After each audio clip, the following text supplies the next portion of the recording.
हिंदू दिवस की बहुत बहुत शुभकामनाएं। तो अभी काफ़ी यहाँ पे डिस्कशन हो रहा था। डिस्कशन वर्ड भी एक इंग्लिश का वर्ड है। देखिए, हम इस तरीके से घुल मिल चुकी हैं सारी भाषाएं कि आप बोल ही नहीं सकते हैं शुद्ध हिंदी। तो आप जो कहते हैं कि भाषा हिंदी होनी चाहिए, कोई कहता है हिंदी होनी चाहिए, हमारी मातृभाषा, इसे बढ़ाना चाहिए। तो मेरा कहना है कि 3 तरह की भाषाएं हमें सीखनी चाहिए।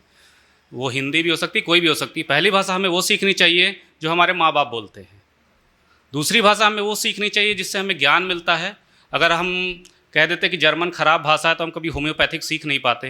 अंग्रेज कह देते संस्कृत खराब भाषा है तो वो कभी आयुर्वेद नहीं सीख पाते।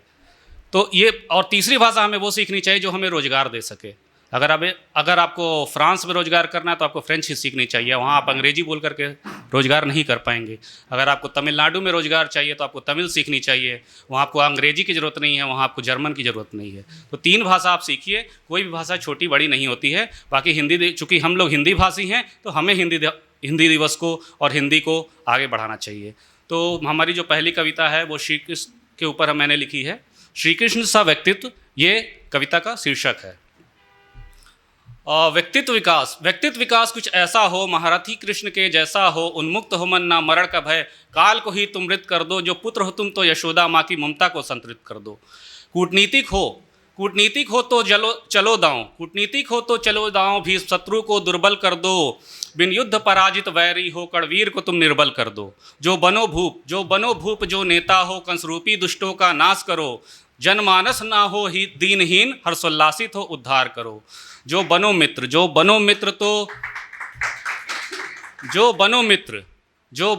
तो सुदामा निर्धन का संताप हरो, बस रण में जय हो मृतवर की, ना लाभ हानि का विचार करो।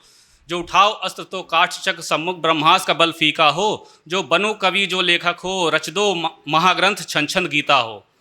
जो करो प्रेम तो कड़कड़ को राधा सा तुम स्निग्ध कर दो, 16 कलाओं में ज्ञान निपुण, व्यक्तित्व जब भी हो श्री कृष्ण सरीखा हो। बाकी जो है आपकी जो तालियां होती हैं हमारी वही कमाई होती है। लेकिन बस आपसे यही गुजारिश है कि इस तालियों को आप भिक्षा के रूप में ना दीजिएगा। अगर मेरी कविता आपको छूती है, आपको समझ में आती है तो इसे वेतन के रूप में दीजिएगा। अगर आपको पसंद नहीं आती तो इसे भिक्षा के रूप में कृपया ना दीजिएगा। तो अगली एक जो मेरी कविता है जो मैंने लिखी है कि ये फ़ोन ख़राब हो जाते हैं लोगों के, बारिश का मौसम है, फ़ोन ख़राब हो जाते हैं। मेरा भी फ़ोन ख़राब हुआ। तो अब होते हैं कुछ आपके दोस्त जो बताते हैं, आपके औकात से ऊपर की चीज़ें बता देते हैं कि तुम कर लो, आप भी चढ़ जाते हो झाड़ पे। तो मैं भी झाड़ पे चढ़ गया। उन्होंने कहा आईफोन के जलवे हैं, आईफोन ले लो। तो हमने ले लिया। तो उस आईफोन लेने के बाद जो मेरे साथ कांड हुआ उस पर ये कविता लिखी है।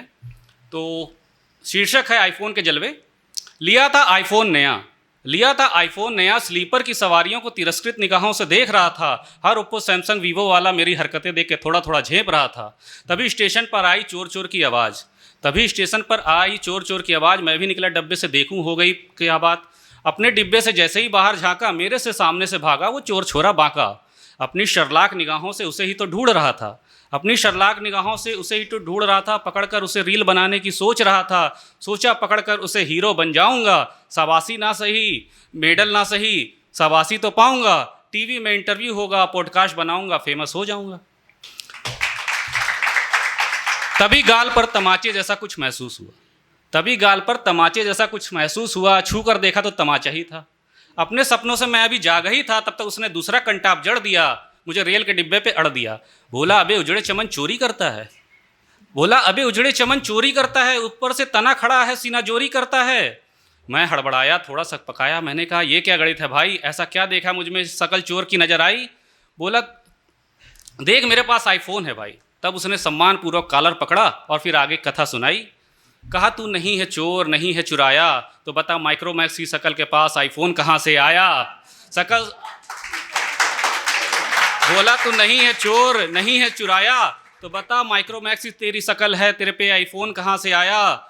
कपड़ों से तो तू मिडिल क्लास लगता है, किसान की औलाद, तू प्राइवेट नौकरी में खटता है, जहाँ मिडिल क्लास के पास अपनी छत नहीं, बेरोजगारी की कोई हद नहीं, खाने के पड़े हैं लाले, तू आईफोन कैसे चला रहा साले।